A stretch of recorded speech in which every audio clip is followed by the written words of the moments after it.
सरकारी कर्मचाऱ्यांसाठी मोठी बातमी आहे. OPS पुन्हा सुरू. लाखो कर्मचाऱ्यांना दिलासा. तर जुनी पेन्शन योजना ही 1 एप्रिल 2004 पूर्वी सरकारी सेवेत रुजू झालेल्या कर्मचाऱ्यांसाठी लागू असलेली योजना आहे. या योजनेत कर्मचाऱ्याच्या पगारातून पेन्शनसाठी कोणतीही कपात केली जात नाही आणि सेवानिवृत्तीनंतर शेवटच्या घेतलेल्या मूळ पगाराच्या सुमारे 50% रक्कम दरमहा पेन्शन म्हणून दिली जाते. ही पेन्शन आजीवन मिळते आणि त्यावर महागाई भत्ता देखील लागू होतो. त्यामुळे महागाई वाढली तरी पेन्शनमध्ये वाढ होत राहते.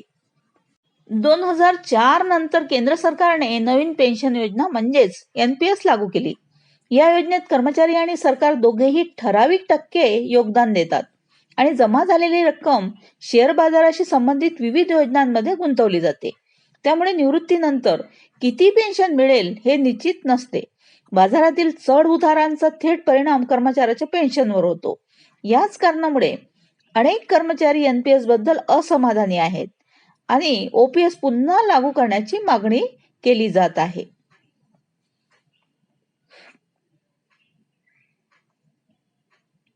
आता सध्याची वस्तुस्थिती पाहिली तर केंद्र सरकारकडून संपूर्ण देशभर OPS लागू करण्याची अधिकृत अधिसूचना अद्याप जारी करण्यात आलेली नाही.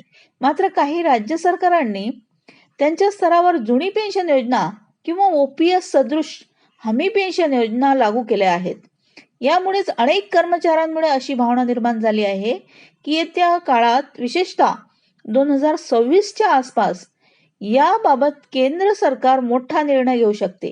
मात्र सध्या हे सर्व अंदाज आणि चर्चा आहेत. अधिकृत घोषणा झाल्याशिवाय काहीही सांगता येणार नाही. OPS अंतर्गत साधारणपणे कर्मचाऱ्याने किमान 20 वर्षाची सेवा पूर्ण केलेली असणे आवश्यक असते.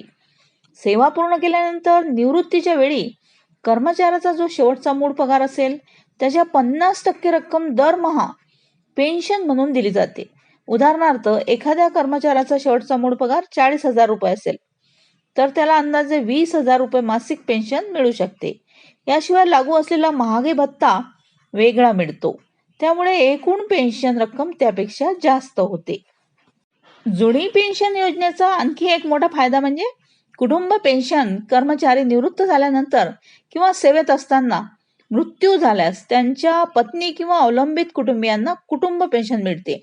ही पेन्शन ठराविक टक्केवारीने दिली जाते आणि ती देखील महागाई भत्त्यांसह वाढत जाते. त्यामुळे OPS ही केवळ कर्मचाऱ्यांसाठीच नव्हे तर संपूर्ण कुटुंबासाठी आर्थिक सुरक्षितता देणारी ठरते. तर सरकारी कर्मचारी जुनी पेन्शन योजना पुन्हा लागू करण्यासाठी इतका आग्रह का धरत आहेत त्यामागची कारणेही समजून घ्यायला हवीत. वाढती महागाई, आरोग्यावरील खर्च, निवृत्तीनंतर नियमित आणि निश्चित उत्पन्नाची गरज, तसेच NPS मधील अनिश्चितता या सगळ्या गोष्टींमुळे कर्मचारी OPS ला प्राधान्य देत आहेत. अनेक कर्मचाऱ्यांचे असे मत आहे की आयुष्यभर सेवा केल्यानंतर निवृत्तीनंतर सुरक्षित जीवन जगणे आवश्यक आहे. येथे एक अत्यंत महत्त्वाची गोष्ट स्पष्ट करणे गरजेचे आहे. सध्या जुनी पेन्शन योजना 2026 पासून देशभरात लागू झाली आहे असा जो दावा सोशल मीडियावर केला जात आहे तो अधिकृत सरकारी कागदपत्रांशिवाय सिद्ध झालेला नाही. कोणताही निर्णय हा केवळ सरकारच्या अधिसूचनेनंतरच अंतिम मानला पाहिजे. त्यामुळे अप्रमाणित बातम्या, व्हायरल मेसेजेस किंवा अफवांवर विश्वास न ठेवता अधिकृत आणि सरकारी निवेदनांवरच लक्ष ठेवा.